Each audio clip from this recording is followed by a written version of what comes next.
Good afternoon. Welcome to our series 2021 Philosophers, dedicated to the reinvention of philosophy in the 21st century. As you may have heard from my previous guests, philosophy is not only an abstract discourse, it is also a practice. It's not limited to university professors, and it is present in other places, in hospitals, in prisons, in the press, on the radio, and in social networks. Philosophy is confronted with today's issues, such as the pandemic, disease, social issues of care. For example, one can attend workshops on internet, on Tenu Alive, and listen to fascinating discussions led by Delphine Horvilleur on, for example, psychoanalysis, COVID, idolatry, or the relationship between chess and Judaism. Delphine Horvilleur is a rabbi from the Mouvement Juif Libéral de France in Paris. She has had a wide range of activities, such as journalism on France 2 Télévision, and she's now editor-in-chief of Tenua Review. She has written several books, including En tenue d'Ève, published by Grasset in 2013, Comment les rabbins font des enfants, 2015, Des mille et une façons d'être juif ou musulman, with Rachid Benzine, published by Le Seuil in 2018 perhaps, and Réflexions sur la question antisémite, published by Grasset in 2019. And Delphine just told me that it has been released and translated in English under the title Anti-Semitism Revisited. Mm-hmm. Yes, that's it, yeah. So she will give a talk of about 30-40 minutes, and you can ask her your question thanks to the Q&A at the bottom of your screen. And this meeting will be recorded. You can watch it, well, it's probably in a week, on our YouTube channel. Delphine Horvilleur, welcome to the Maison Française of NYU. Thank you so much. Thank you, François, for this invitation. I'm not sure I'm going to talk for 30 or 40 minutes. You know, when I was in rabbinical school in New York, just near New York University, I remember once one of my teachers said that no one ever reproached a rabbi because no one ever accused the rabbi of making a short sermon. So I learned from this wisdom, and I think it's always more interesting to engage into a dialogue than a long sermon or monologue. But first, let me tell you, it's a real pleasure to spend this time with you. I have to confess, I desperately miss New York. I used to live in New York until 2008 and moved back to Paris, but I used to come at least twice a year, and I feel totally in a stage of really missing New York. I have to tell you, I I play a little game with my children here in Paris since the crisis started, that once a week we pretend we travel to another place in the world. Very often we pretend we spend the evening in New York. So I thought that tonight I would do the opposite game, and I would invite you to join me in Paris. It's late now. I know it's 3 o'clock in New York, but it's 9 p.m. in Paris. So I told you I even poured myself a glass of wine, and I thought I might invite all of you to join me for a Parisian evening, giving us the imaginary feeling that we can travel somehow in this weird time. So thank you for this invitation. I'm always happy to try to reflect on what has been my path and my journey. Very often people ask me what led me to become a rabbi, or what kind of influences I recognize on my thinking and my path of thinking. And it's always very difficult, almost impossible to answer that question. I think no one ever knows exactly what led him or her to where he or she stands at a specific moment. But I can definitely say that the major influence on my way of thinking and my path is probably due to the fact that I lived in very different places, quite long period of time. When I was 17, I moved to Jerusalem, and I was a medical student actually for a few years there. I spent 5 years in Jerusalem being a student there at a particular time in history. At the time, it was the time of the Oslo peace process. We used to think that peace was really around the corner. And at the time I was quite involved politically. And then Rabin was assassinated. I was standing there in Tel Aviv on that night, and I decided afterwards to move back to France. Then I was a journalist for a few years, and then I decided to join rabbinical school in New York, because it was, and it is still impossible in France to study in a rabbinic seminary if you are a woman. Maybe it's a discussion we can have later. There are many explanations for that. I know it's quite surprising for an American audience, because being a woman and a rabbi in America is not that original. But in France, it's very, very rare. So I moved to New York, and I stayed in New York for 5 years. And then moved back to Paris, where I became the rabbi of a large congregation here. And I've been back in France now for the past 12 years or so.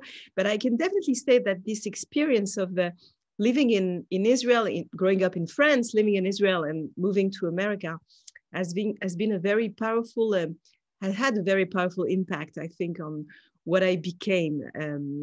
Not only because those three countries, in a very interesting manner, in a way, consider themselves as having revealing something to the world. You know, it's quite interesting to compare French, American, and in a way Jewish history as a kind of cross dialogue between civilizations that consider themselves as having brought a kind of revolution to the world, or having a very particular way to create a dialogue between the particular and the universal. And so experiencing the life in those three different places made me, I think, particularly sensitive to a feeling of in-between culture. And I think this notion of the in-between, the intersection, is probably very, very present in what I try to teach, and probably in everything I try to write. I've been thinking a lot in the past years about what it means to stand in this in-between space. In Hebrew, it's interesting, the word for wisdom in Hebrew is called bina, and literally, etymologically, bina means in between. So wisdom has something to do with the capacity or the ability to be in this liminal zone. And it's not only true in Hebrew. You can also notice, for example, in English or in French, intelligence. Intelligence, actually, the etymology of the word is interlegere. The intelligence is the capacity somehow to read in between, the lines, maybe in between the text. It has something to do with the capacity to make interpretation, which, as you can imagine, is a very dear activity to rabbis and to, generally speaking, theologians, among many, many others. So this question of standing at the intersection, being the other, but yet belonging, as a foreigner and an insider at the same time, has been at the core, I think, of my philosophical training, if I can say. And also a notion that I think is very, very powerful in English, and I never found how to translate it into French. Americans have a very powerful expression, which is lost in translation. I think, this idea that some things are impossible to translate, that actually sometimes you use words that the people who hear you will be totally incapable of sharing, translating for themselves, is a very important consideration I had to think about in the past years. It seems to me that You know, very often people ask me in my rabbinic work what it means for me to be able to really listen to people, to stand on the side of people, accompany them in the time they go through crisis or difficult moments. And the more I think about it and consider it, the more it seems to me that the ability to listen to someone has to do not simply with your capacity to be empathetic, but on the contrary, it has to do with the knowledge and the recognition that it doesn't matter how much you want to stand in their shoes, how much you want to, you know, feel what they feel or stand in their place. You have to acknowledge that you will never be able to perfectly understand what they're experiencing. And this kind of décalage, like the acknowledgement that there is always in the conversation, always a misunderstanding, I think is a very powerful wisdom to journey with in your life. The acknowledgement that the capacity to be with the other encompasses the fact that you will recognize you never completely understand him or her. A very famous French author wrote beautiful things about this. It's Romain Gary, the famous Romain Gary. Romain Gary used to say, of course, it sounds like humor, but as always with Romain Gary, what is humoristic is actually the most profound wisdom he gives. And Romain Gary used to say that the only condition, the true condition for authentic brotherhood or sisterhood is the recognition that we can never understand perfectly each other. So, so for me, this teaching is very important. It's important for me to give you an example. It's important for me, particularly in my interfaith work. I work a lot in this field of the meeting the other. As you said, I wrote a book with Rachid Benzine a few years ago to try to, is a Moroccan Islamologist here in France. And we decided together in this book to try to renew the possibility of a Jewish-Muslim dialogue, which for many, unfortunately, for many people think it's the impossible dialogue today. So we tried to consider how we could renew this dialogue. And what you learn when you do seriously interfaith dialogue or interfaith work, when you do it in good faith, you learn that actually it becomes interesting and powerful when you do recognize that we don't understand each other. And actually, there are words that you use and the other will never get them. Even though he might use them in his language, you have to recognize first that maybe in his language or his culture, what you mean is not what he hears. And there is this like this distance between your mouth and his ears that creates the misunderstanding where the dialogue might start. So for example, to give you like a clear example of this in interfaith dialogue, when my Christian friends or peers speak about faith, as a Jew, I'm never really sure I get what they mean. Because definitely, either we don't use really the word faith, or when we use it, we don't use it in the same sense exactly. There is a lost in translation. And similarly, I think when a Jew uses the word commandment, for example, I'm pretty sure people from other faiths don't really get what he or she means. And I could say, for example, that when a Muslim uses the word submission, which is sometimes defined as the etymology of Islam, we don't really get what that person is trying to explain. And this décalage has something to do actually with our ability to encounter the other. You may encounter him or her only once you recognize that you don't live in the same world, that there is like a huge distance between his space, his mindset, and yours. And I could expand this not only to interfaith dialogue and work, I could expand this to intercultural difference. And we could even illustrate that with what we experience today between France and America. There have been so many articles written about the way today we seem not to understand each other. It seems quite obvious to me that today on both sides of the ocean, we use words that do not mean the same thing. Like, for example, definitely when Americans speak about secularism, they're not talking about laïcité, the French laïcité. And when I use laïcité, most of my American friends have no idea what I'm talking about because it's totally contextual. You can never hear that word and understand it if you don't share part of the background and the history where it's developed. But I could give many other examples. For example, I remember when I was living in America, for me, it was obviously as a French person, it was striking to see that some words in English, in American English, are positively charged. I may say like they have a very positive connotation when the same word is kind of threatening to the French ethos or narrative. The most classical examples of that might be the word, for example, community. Community is very positive in the States, but in France, it's definitely not. It's almost perceived each time you use the word community as a threat to social peace.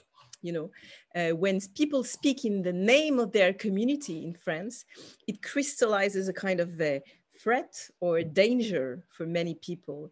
Even I would say the word identity is a problematic one. I think, as you know, as we know, this question of identity is very, very central today in the American politics. And we see how today it's at the core of something in France that is perceived as a threat, as a sociological threat. And it's not always easy, and I can even say it's very difficult for French people to make that clear or understandable for our Anglo-Saxons friends or peers. And I could go on with many, many other words in that list. For example, privilege. Privilege is a word, definitely, that doesn't sound the same in English and in French today. So when we use the same concept, suddenly their echo, the way they resonate, is so different here and there.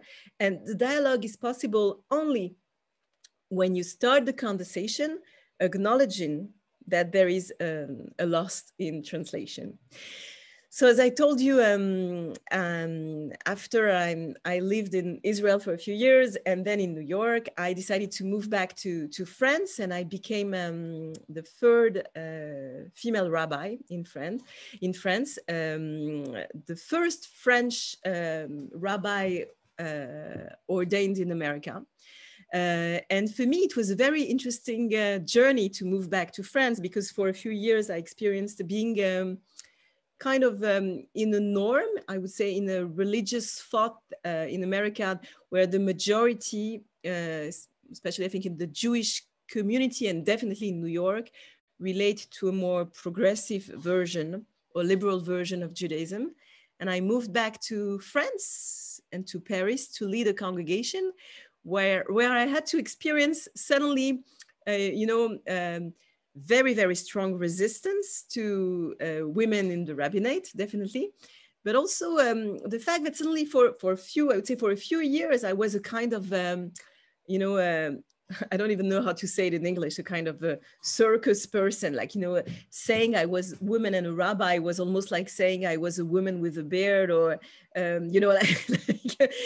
for many people, it was so surprising that it took quite a while to get to win really legitimacy here. And it took a while for my title to stop being a joke in people's ear, which is interesting. Many people ask me, and especially my American friends, they ask me, how is it possible that a progressive country like France has no or very few progressive religious voices? How is it that actually France is so conservative through its religious voices and expressions and leadership. And it's not an easy thing to explain. I think to understand it, you need to look in different directions. I would say that the fact that there are very few progressive religious voices in France has to do with three factors. One is historical, one is theological, and I might say the third one is sociological. It's historical. For example, if you take the example of Judaism and the history of Jews in France, some of you may know about a little bit more than 2 centuries ago, Napoleon, at the head of the state. Napoleon was a very strategic military leader, and he decided that he wanted to organize minority cults a little bit the way the army is organized. And he wanted to make sure he would have only one peer, one general, one voice he would talk to, and that voice would represent the integral group. So he created a structure called in French the consistoire. At the head of the consistoire, there is a chief rabbi. It's a Napoleonian invention. And Napoleon made sure through this invention that the chief rabbi of France, who is currently very orthodox, would be the voice of French Jews. And as you can imagine, this Napoleonian recipe actually jeopardized the possibility, I would say, of religious pluralism. Because the minute you say one person speaks for the group, you suggest that minority voices or voices of others in that group suddenly have no legitimacy, are not represented. So this is maybe the historical reason. There is a theological reason, I think, and it's the fact that France is a country where the majority is Catholic. It might sound irrelevant, but I think it's very relevant. You know, I often try to explain to my friends that it sounds like a joke, but actually it's not a joke. I'm trying to explain them that American jury is Protestant and French jury is Catholic. But what I mean by that is that definitely the religion of the majority impacts strongly the way minorities and religious minorities organize themselves and develop. And the organization of religions in America are impacted by Protestantism and the fact that there are many, many chapels with the same legitimacy, whereas French religions are organized according to a Catholic influence with almost a pope, you know, at the summit that defines what is the Orthodox way, and therefore it defines all other movements as kind of heresies. And finally, the third notion that is actually philosophically interesting to explore is a sociological reason, which might sound surprising to you. It's the fact that France is a very atheist country.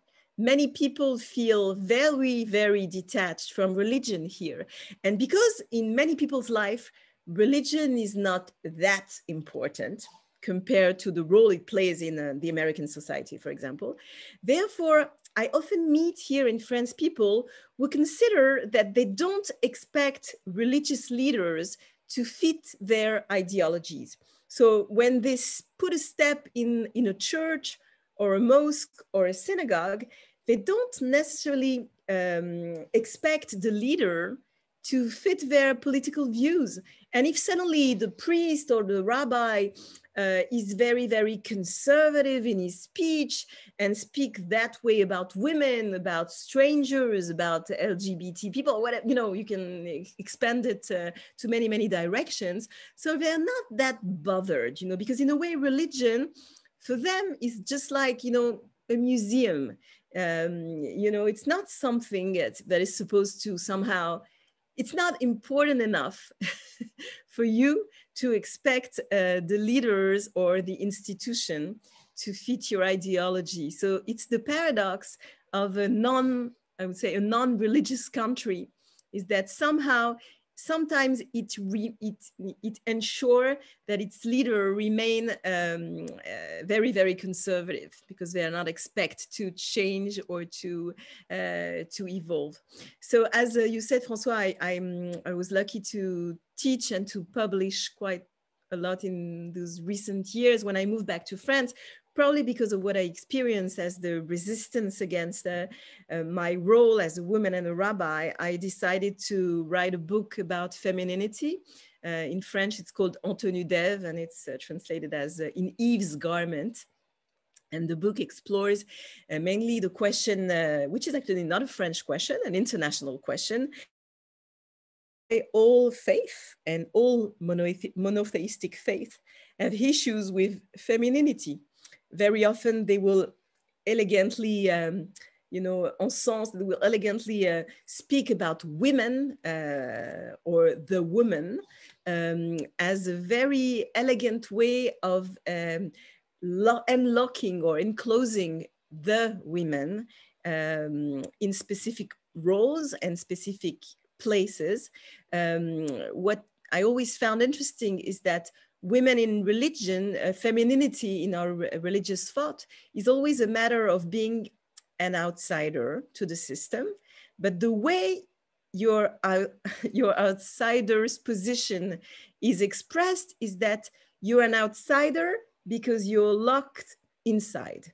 Femininity is always, in traditional way of thinking, associated with the insidedness of the house, of the body, the way femininity, when it steps outside of this inside space, is perceived as a social or religious or moral threat. So I explore these questions in the book through the lens of religious text, but also through the lens of many other traditional narratives. You know, you can, if you tell stories to your children before they go to bed, or if you watch with them a Walt Disney movie, you will have to acknowledge that very, very often women are, or femininity is described as being an eclipsed gender who is protected only under the sea. You know, for example, if you study Little Mermaid, it's quite a beautiful story we tell our children. We keep repeating to our children that femininity exists under the ocean, but and has a beautiful voice when it's hidden. But the moment it exists outside, what happens to that femininity? It has to lose its voice. So women are mute in the public realm. And many, many other stories of princesses and castles suggest that the moment they step outside, the world is in danger. Not only they're in danger, but generally the universe is endangered by their presence outside. So in that book, I try to explore this feminine other and the way we try to cover it. Of course, I also explored the question of the veil, which, as you know, is very also a subject of tension inside French society, the Muslim veil, but also a subject of real misunderstanding between France and America in those past years. So I tried to explore the question of head covering through Jewish religious background. What do the texts say about head covering? The book is published in many, many countries, translated, but not yet into English. In my second book, I explored the notion of identity, which, as you know, is the obsession of today, pretty much all around the world. And I was particularly interested in exploring this question of identity through a Jewish lens, because I think Jewish philosophy and Jewish thought has a lot to contribute to this debate, especially because Jewish identity is impossible to define and has a lot to do with the fact that it's impossible to define. No one is able to say how you are a Jew. Are you Jewish because your mother is Jewish, because you practice Judaism, because your children or your grandchildren are Jews? You know, you can expand infinitely what supports your Jewish identity. It's a kind of infinite question.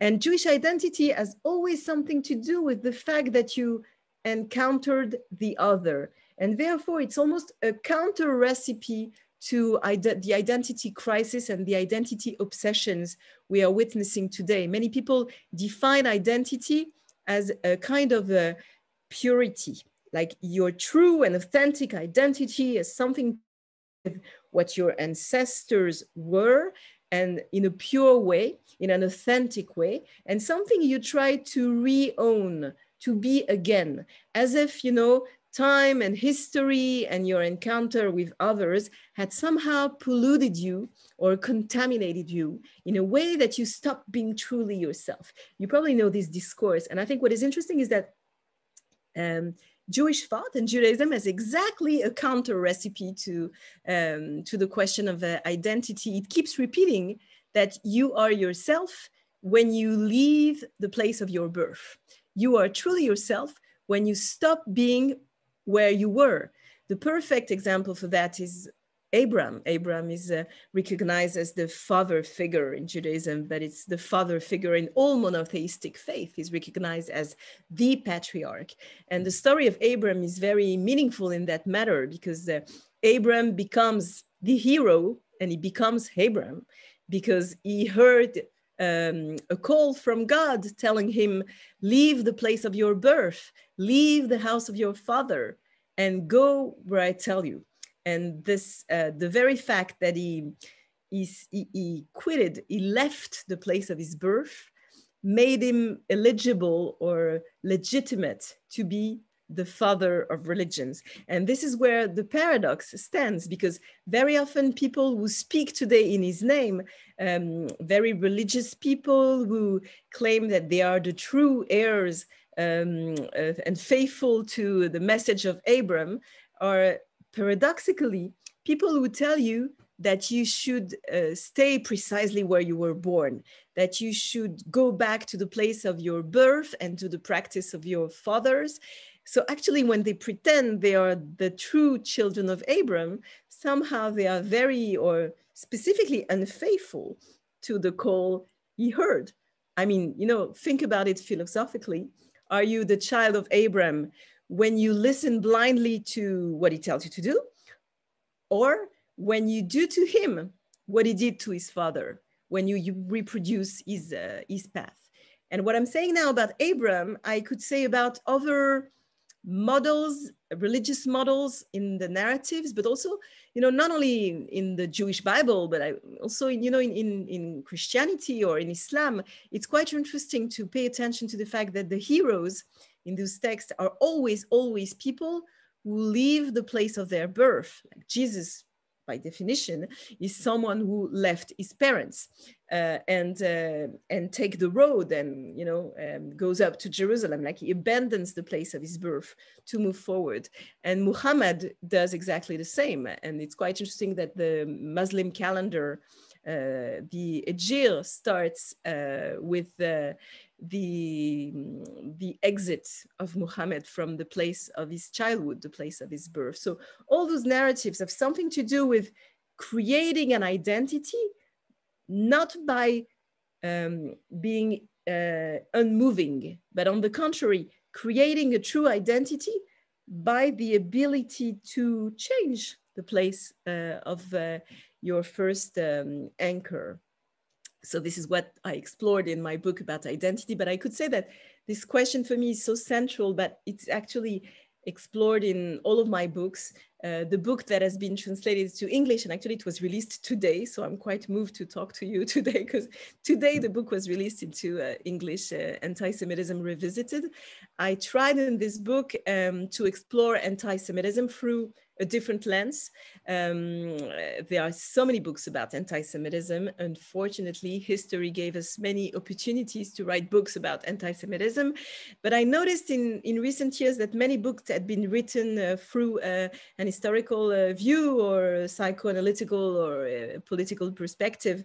But I thought it might be interesting to write it from a rabbinic perspective. So this is what I try to do in this book, to look at how the rabbis and Jewish texts through history explored this ongoing phenomenon, how they understood the permanent rise of anti-Semitism in history.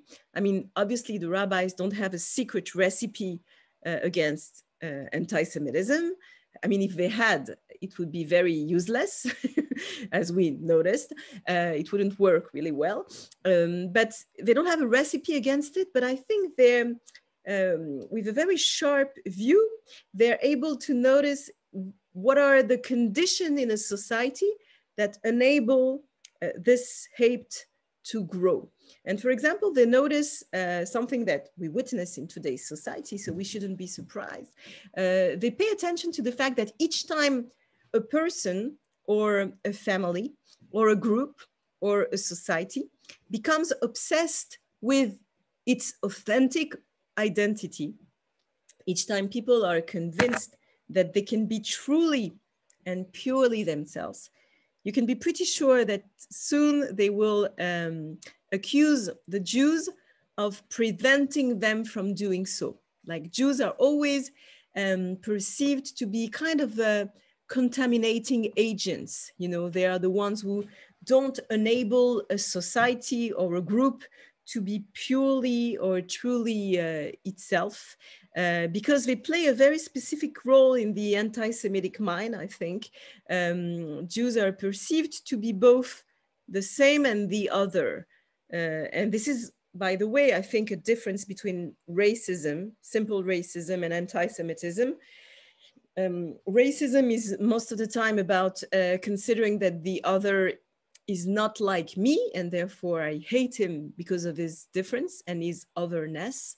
Whereas anti-Semitism is a little bit more complex than that, because along history, Jews have been accused of being both different and the same, like too different, but too much the same. You know, they've been accused of behaving differently or eating differently or marrying differently.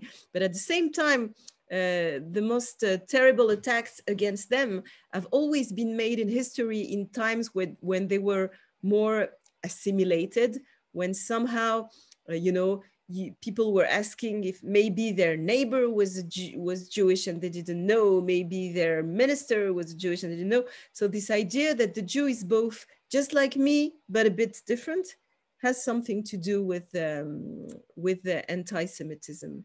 So if I want to summarize what my work is about, I guess what you asked me through these different books that I describe now, I might say that there is, for me, a central theme that I keep exploring through different lenses, is that I'm always trying to explore what is the meaning of the encounter with otherness in ourselves, you know, which is precisely why women are perceived as a threat, why sometimes we consider that others threaten our identities, or why we consider that the Jews threaten our identity, because femininity and Jewishness has something in common. You know, I was talking about the threat of contamination.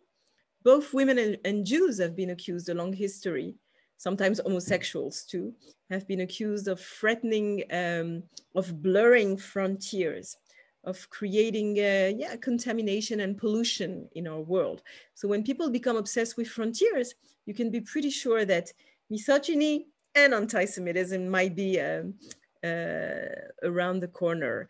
And I think we should be very careful about it, especially today when we go through a pandemic and a sanitary crisis, because we have very good reasons to be afraid of contaminations today. So this speech of purity suddenly resonates in a positive way in our ears, because we do want to protect ourselves against contamination.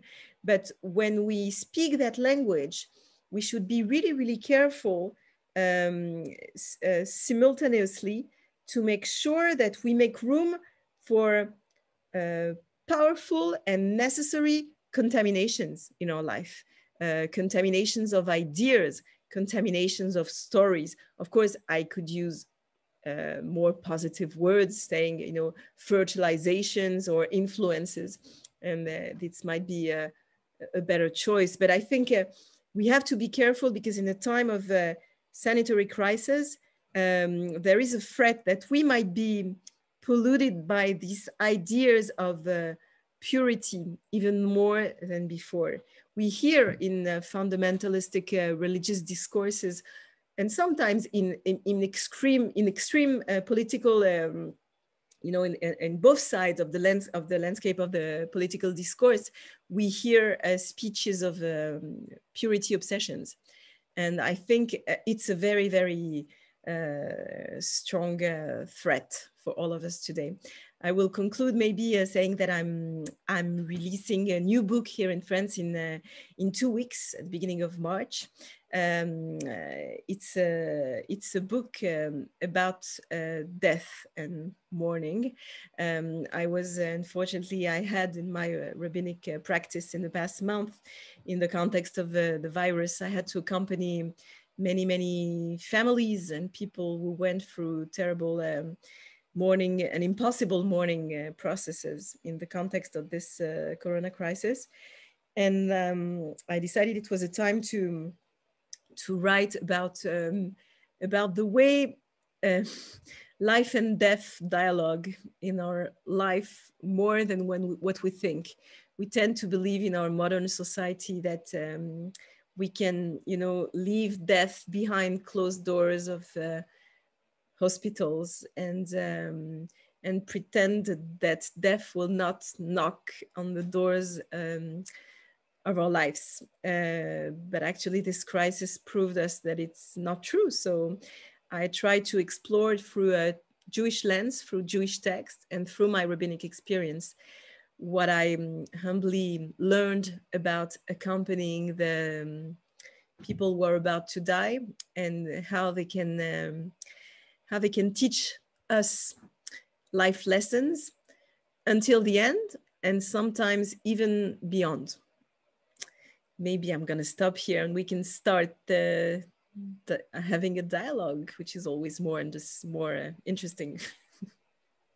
Thank you so much, Delphine. That was really fascinating, the way you reenact your path, your philosophical path. Yeah, so I have a few questions. I would like to go back to the question of misunderstandings, and especially regarding language. You talk about the secularism and laicity, and yes, of today, that's a very big fight, because yes, we could say that misunderstanding is necessary to understand the differences between culture, between countries, but well, when you read the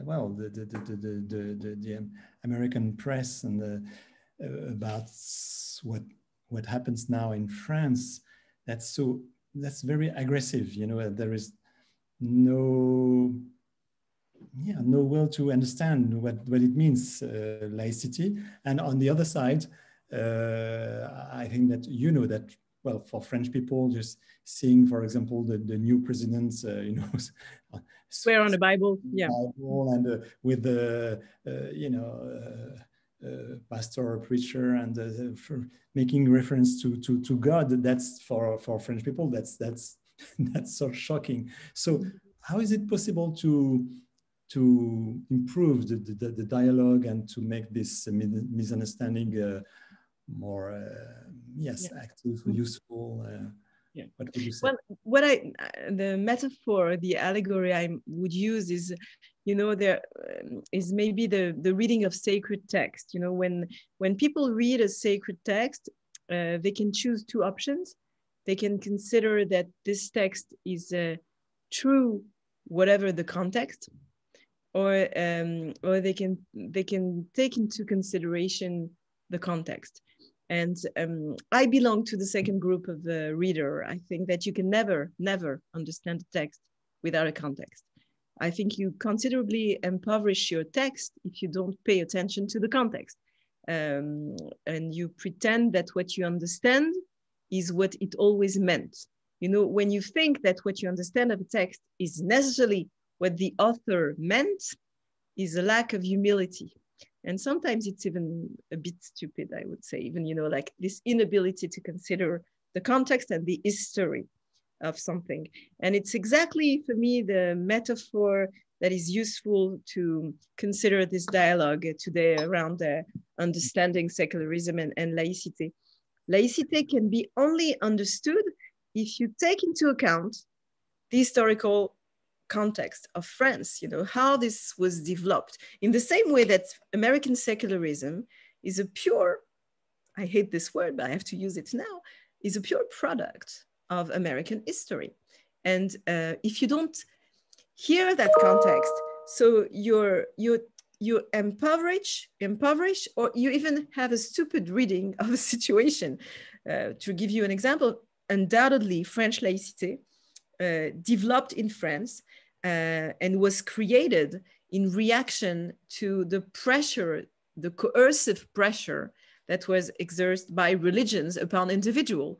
And the history of the French Republic is a promise that was made to its citizen that in any circumstances, they will be able to speak in the first person singular against a group who might try to coerce them and force them to speak in the first person plural. So the French Republic and the French laicity is a promise of the I against the we. And so each time a we is expressed, I was talking before about community and the way it sounds as a negative notion to many French ears has to do with this history. You know, we always want to make sure that a person will be free to speak in the first person singular. And therefore we can say that French laicity developed as a freedom, not of religion, but a freedom of and from religion, a freedom of consciousness, but a freedom of consciousness at the time was mainly a freedom of consciousness against religious coercion. And if you don't understand this history, where it comes from and how it led to emancipation of citizens in France, you cannot understand that word. And similarly, if you don't understand how America was built by people who claimed they had the right to practice their religion, of freedom of religion and not from religion, then you can't understand the fact that a president, an American president, will swear upon the Bible, anything. And you also cannot understand why it's written on the bill in America, "In God we trust." You know, if French people, this "In God we trust" is like, Would you say that as a rabbi, do you feel comfortable with the laicity, the French laicity? Yeah, it's interesting because very often my American friends or my colleague in America, they're convinced that I'm not comfortable with this exclusion, or what they consider as an exclusion of the religion from the public realm or stage. And I think it's exactly the opposite. The way as a rabbi I define laicity is, for me, a blessing.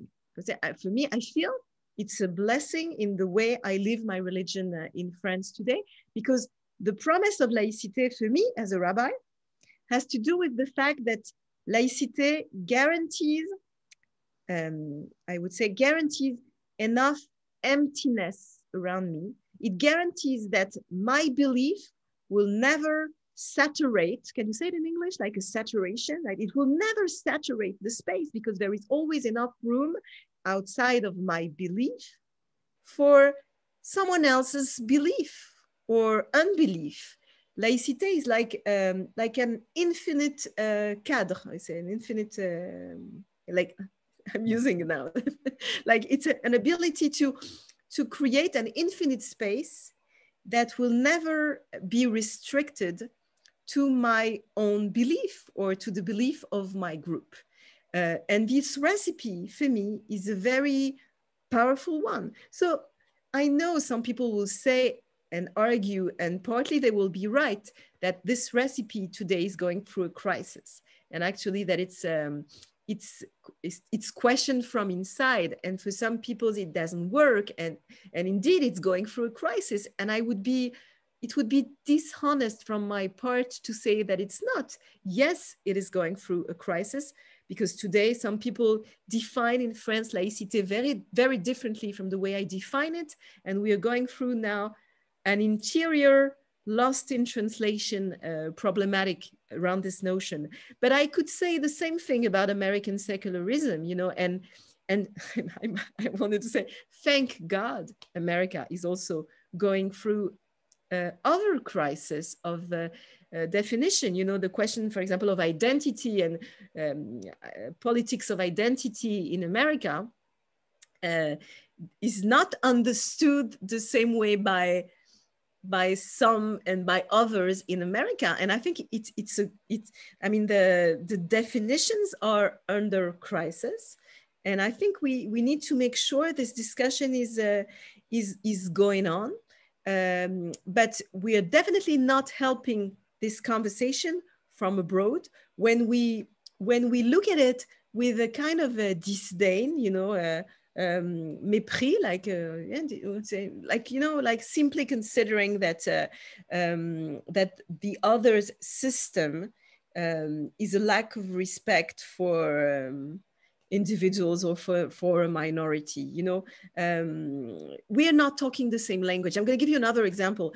When I hear in America so often that people start their sentence, I understand why they do that from their historical and sociological context. In America, it's very acceptable to start a sentence with, as a Jew, I believe that. As a gay person, I believe that. You know, in France, you cannot say something like that. I mean, some people speak like that, but I think as a French person in a French context, that it's very problematic because I don't want to be restricted to my Jewish identity. When I speak as a woman, as a Jew, as a Parisian, as someone who lived abroad for many years, as someone who loves to eat sushi, and someone who never does any sport, you know. But I could go on with this definition again, you know, in many, many other ways, because my identity is protéiforme, like it's built of many, many layers. And the minute someone talks about me, or I talk about myself with a sentence starting with as a Jew, you know, for a French mindset, it's problematic. And so this is where we need to listen to each other in a context, in historical context, and always with a great, you know, amount of humility. Thank you so much. A question about your most recent book. I mean, well, the one that has been just released today in English about anti-Semitism. And I like also the French title, Réflexion sur la question antisémite, that refers to Sartre's book. So I would like to know, well, why did you feel the need to write it? And is it because of the resurgence of anti-Semitism in France? And if I understood correctly, you said that there is no expectation of definitively getting rid of anti-Semitism, but just a way to deal with it. but well, I have different question. And so why did you feel the need to write it? And is it because, because perhaps the left have a problem with anti-Semitism in France? And well, that's a network of... So the week it was released in France, the book was released in January 19. And the week it was released, the government, the French government, announced that there was a rise in 74% in anti-Semitic incidents in France that year. There was a perfect match in the week I released the book and the terrible government announced. So my publisher thought I had a, it was I did it on purpose. Like it was very good for the book. That is, I'm sorry to be that cynical.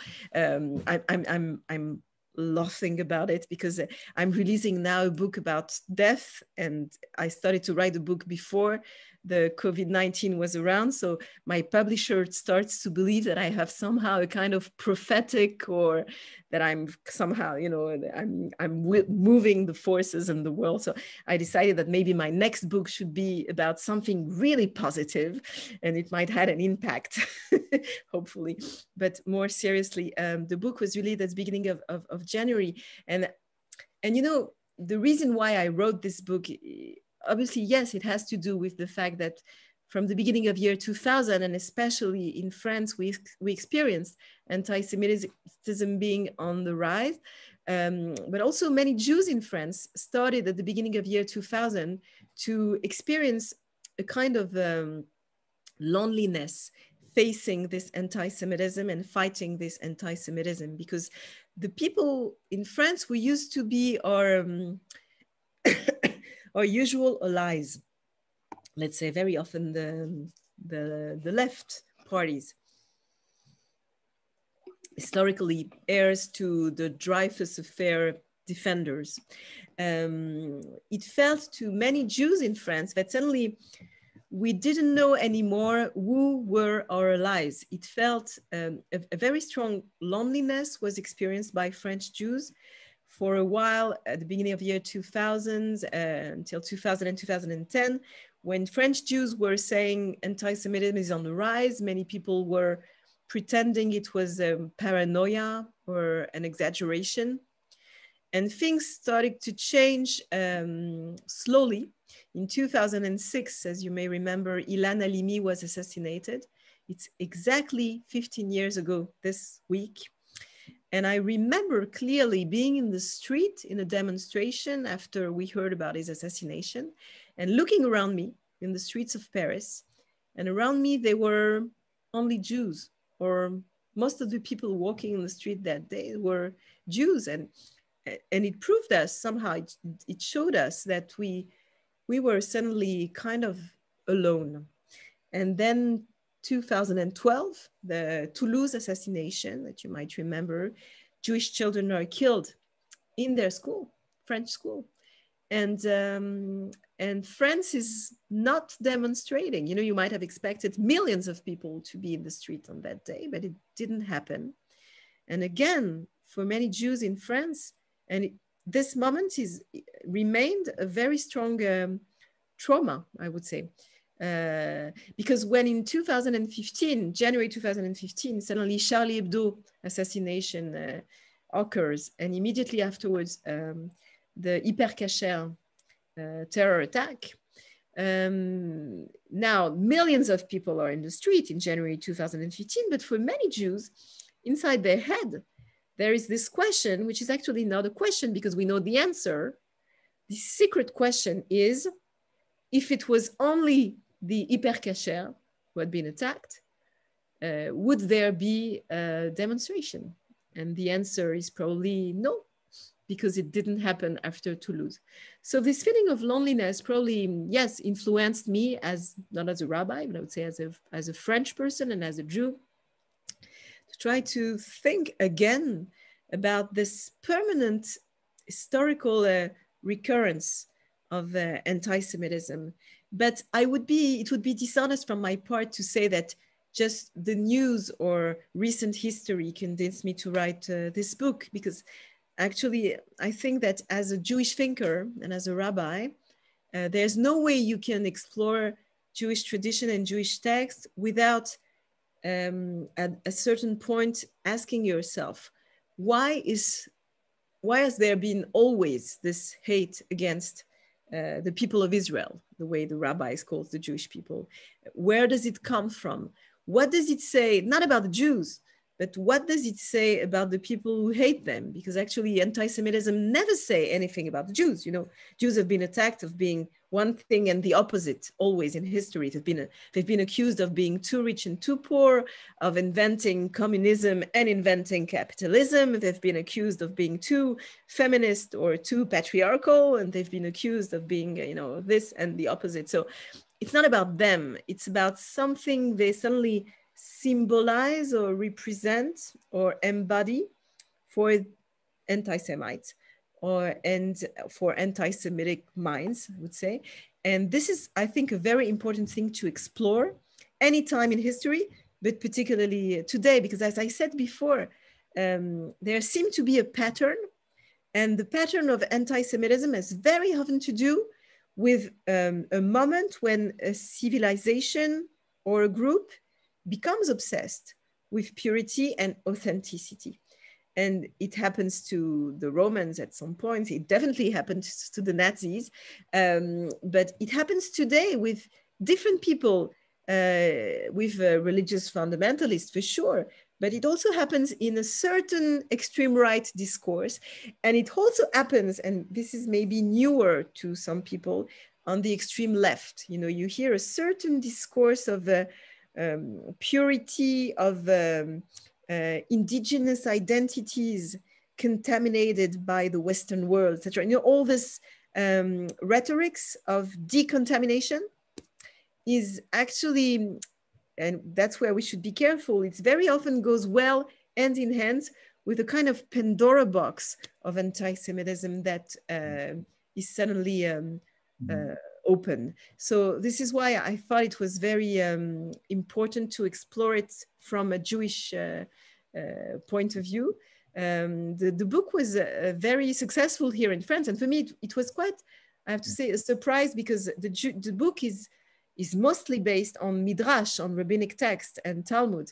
And for me, it was striking to see that in the subway in Paris or in the bus, I was watching people, seeing people reading Midrash and Talmud in Paris. But it launched a very, very interesting discussions here. That's why I'm so happy that finally it's translated also to I have to say something about the book before. I'm sorry, I'm sorry, but I'm talking to maybe too much. That it was interesting for me, the process of this translation. The book was translated by a wonderful translator, David Bellos, and we had so many discussions in this process of translations, because he thought that what I wrote was not politically correct enough for an American audience. And for me, it said something about the cultural décalage where we stand today. You know, I willfully, I mean, really, I wanted this book to be also full of Jewish humor and wit and cynicism sometimes. And he always warned me that maybe this wouldn't fit a certain current political correctness, maybe sometimes in the Anglo-Saxon world. And I think it's also an interesting discussion to have. What can we write, and what can't we write today in France and in America? We don't stand maybe in the same spots. Just the last question, and before I read the question on the Q&A. And would you say that, well, there is anti-Semitism in absolute, permanent anti-Semitism, and without the necessity of characterizing it, or are there different kinds of anti-Semitism? So, you know, the more I thought about it and wrote about this question of anti-Semitism, the more I reached the conclusion that the world is not split into people who are anti-Semites and people who are not. But actually, anti-Semitism, for me, is more like a language. And sometimes it wraps people. You know, it's as if sometimes the anti-Semitic language can capture the mind or the mouth of people who are not anti-Semite. And sometimes it's even an unconscious phenomenon. You know, I noticed in recent years, and I'm convinced it's not a paranoia, you know, sometimes I hear in people's discussion, I hear anti-Semitism. And sometimes I hear it in the discussion of people who are not anti-Semites. But it's as if, you know, the metaphor I have, and I think I didn't find anything that fits more than that. For me, it's really just like a language that suddenly someone speaks even without acknowledging or hearing it.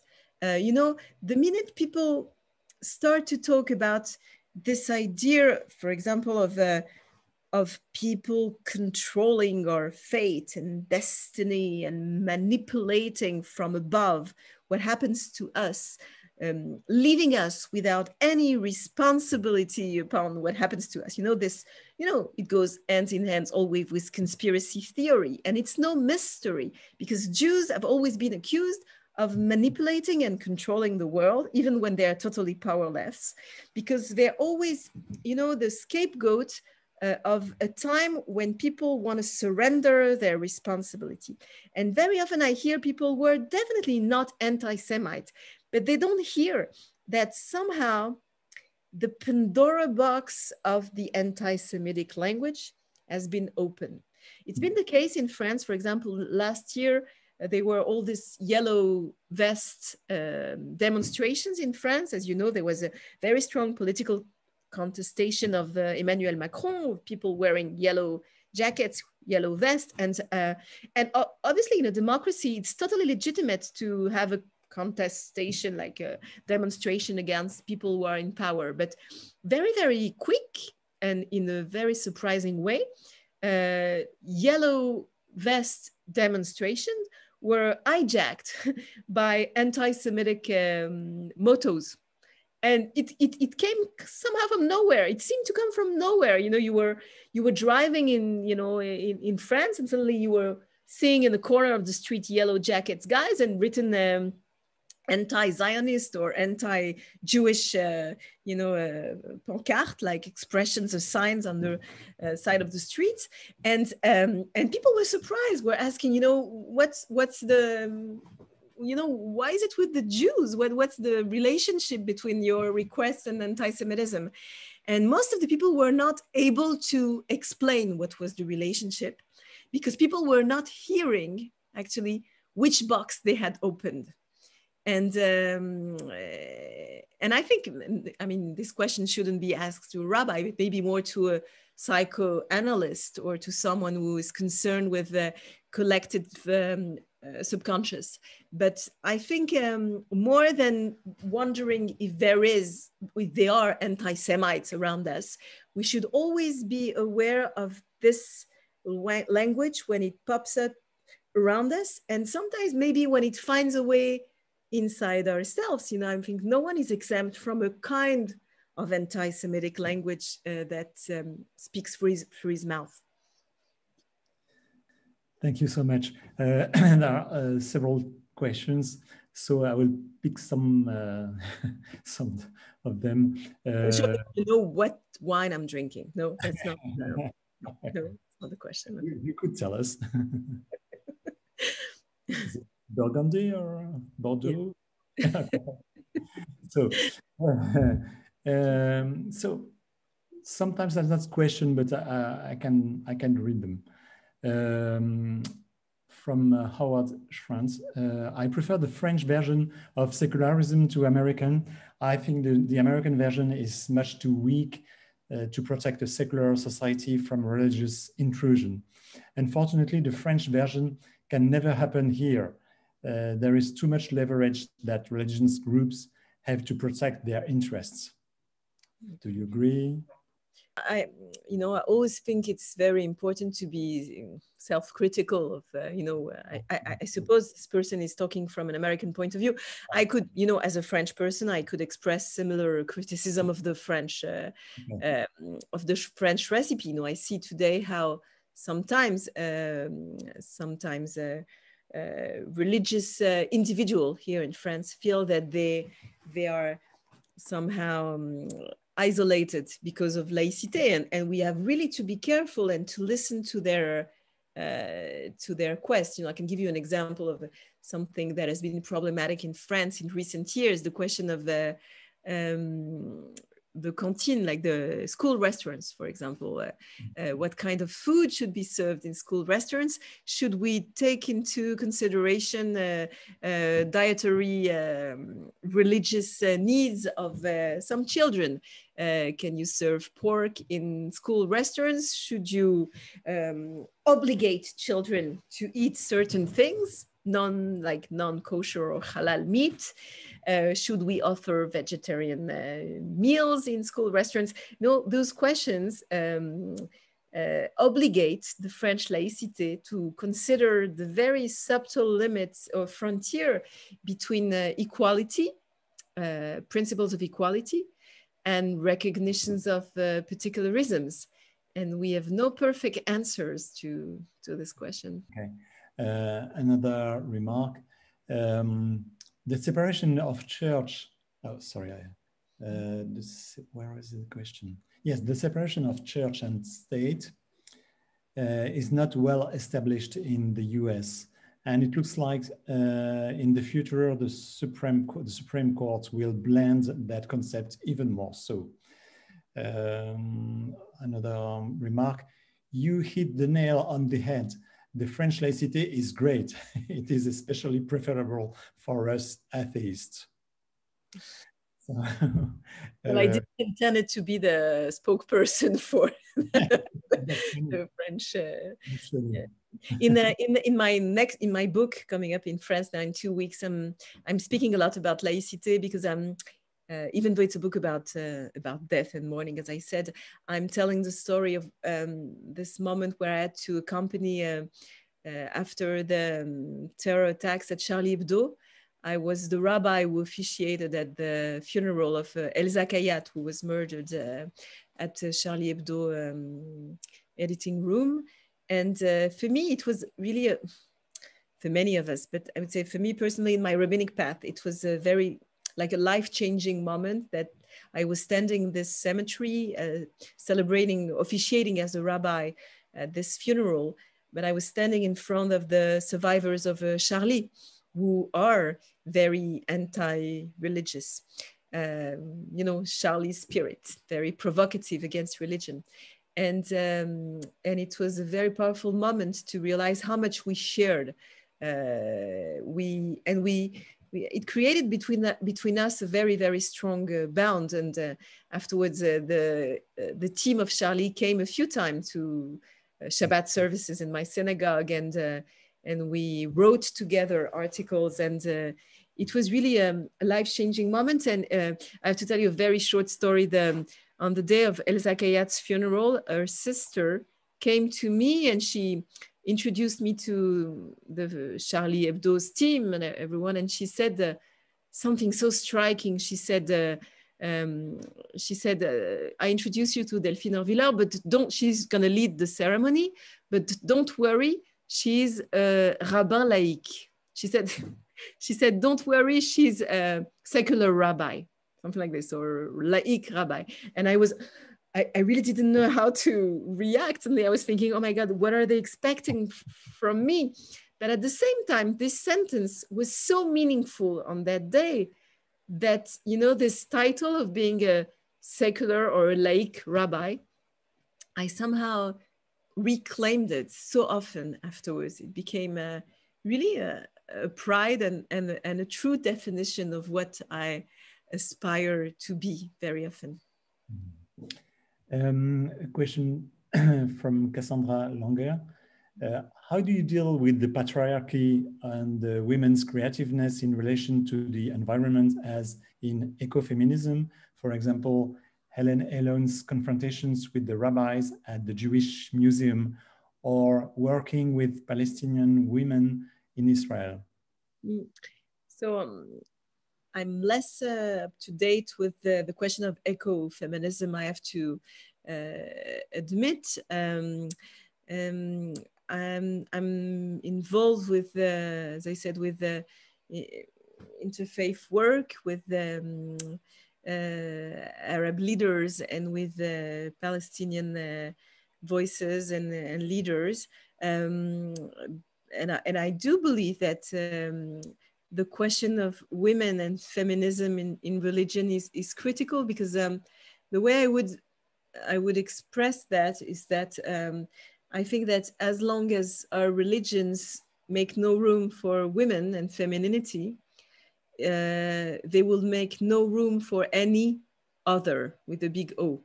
Like as long, when you don't make room for women, the first other, then you can be pretty sure that the system will not be able to make room for other faces, whatever those faces may be, like stranger, interfaith couple, LGBT population, convert, non-believers. I mean, you can, all these figures that stand at the periphery of the norm, as long as the question of femininity and women leadership is not addressed, it's a sign that the system is incapable of addressing other forms of otherness. That's why this question is so, yes, central to me. But as I said before, I think, the question of Jewish identity and femininity for me is very linked, because I think it has to do with making room for others, and it can be declined in many other areas, philosophical areas. Perhaps two last questions, if you are not too tired. So a remark, to me, your view of anti-Semitism is very close to Sartre's one. Mm-hmm. So as you said, there is only Jews because there are anti-Semites. Yeah. So Sartre's book in French is called Réflexion sur la question juive. This is why my book is called Réflexion sur la question antisémite. Like it's a play on Sartre's name. So it was impossible to translate in the English book because no one would get it. But actually, my book is kind of an answer to Sartre, because Sartre's theory, as you said, is the fact that you are a Jew only because of anti-Semitism, the fact that other people see you as a Jew or threaten you as a Jew. And I think it's both right and wrong. I think it's true that the fact that the Jews were hated or attacked has something to do with the identity they developed, like this awareness of being the other of the history somehow had a theological and sociological impact on who they became. But I think it's not everything they are. And I think Jewish identity relies upon something radically different, but the specificity of Jewish identity is that it relies upon something that escapes definition.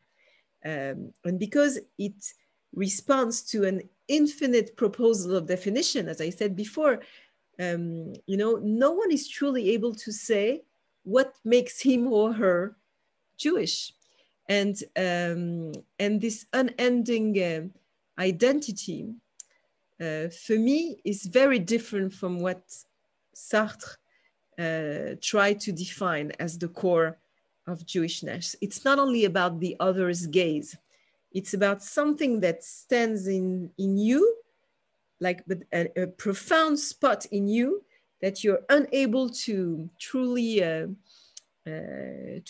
define. At the end of the book, I'm going to make now a big spoiler, but I hope still you will buy the book, even though I'm now spoiling the end. What I'm saying at the end of the book is that if you want people to stop being Jews, if you want to get rid of Jews, if you're anti-Semite and you want to get rid of Jews, there is a recipe. The recipe is to convince Jews that they know exactly what their Jewish identity stands for. Because the moment you know what it means and everything, it stands for, in a way, you stop being it.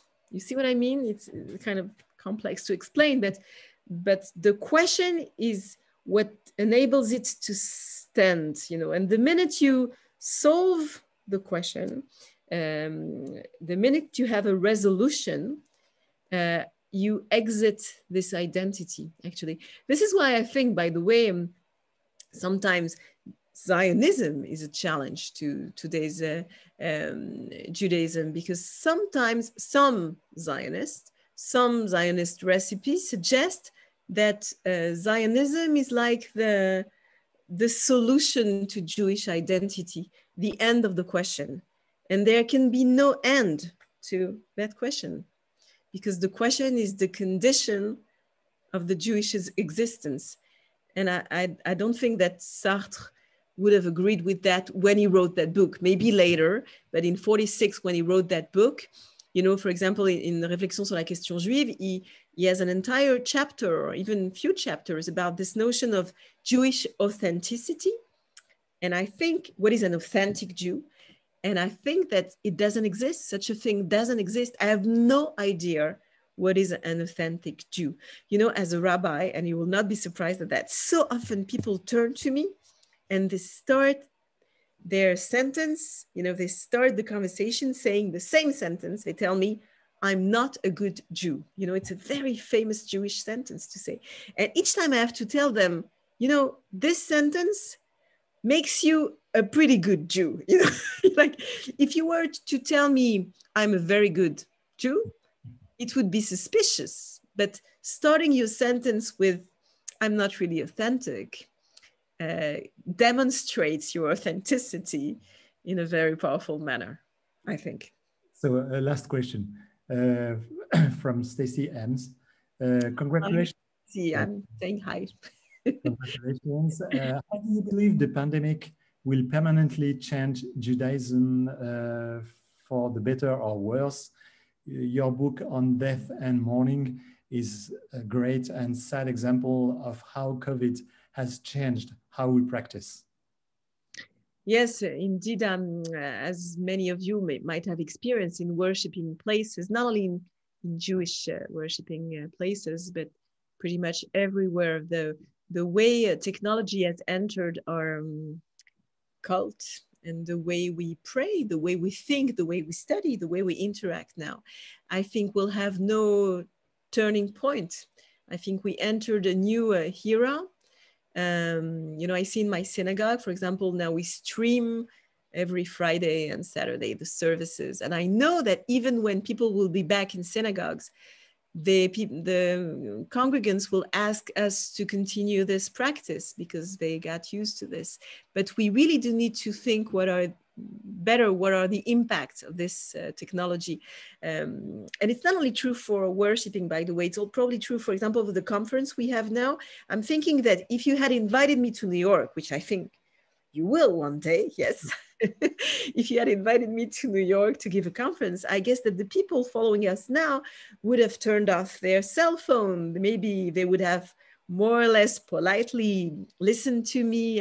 You know, we would have created a kind of sacred space of study and listening, and it's normal. And now you're listening to me, but I guess in the hour we spent together, some of you answered their phone or maybe opened their fridge to take, you know, water or something to drink. And so technology created kind of parallel ways. It reshaped or maybe even jeopardized the possibility of a sacred, isolated space and time in our life.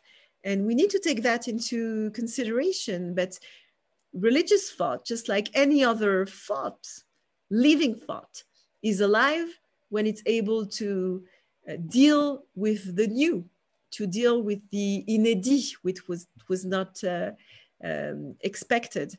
And I rely upon, I have to say, I rely particularly upon, talking as a rabbi, upon my tradition for that, because I think, again, it's true for many traditions, but I know for Jewish tradition, I can say that its strength and its ability to survive in history has to do with its ability both to continue something and to challenge something. Like it's a subtle equilibrium between what remained and how we dealt with change and brokenness.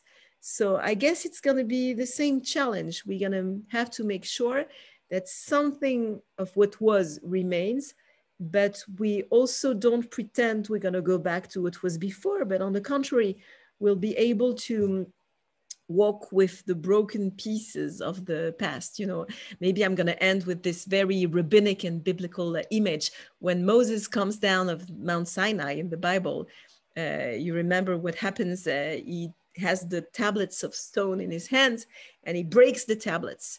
Like the most sacred thing he was just given on the top of the mountain, in the eyes of the entire people, he breaks these tablets into pieces.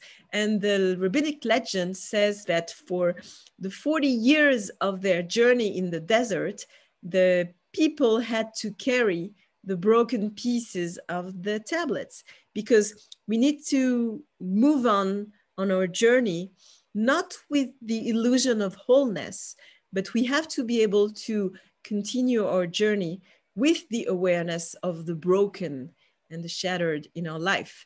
So this is precisely where we stand today. Thank you so much. This was fascinating. And so next time, bring your bottle of wine in New York. See you in person. This is very soon. Bye-bye, Delphine.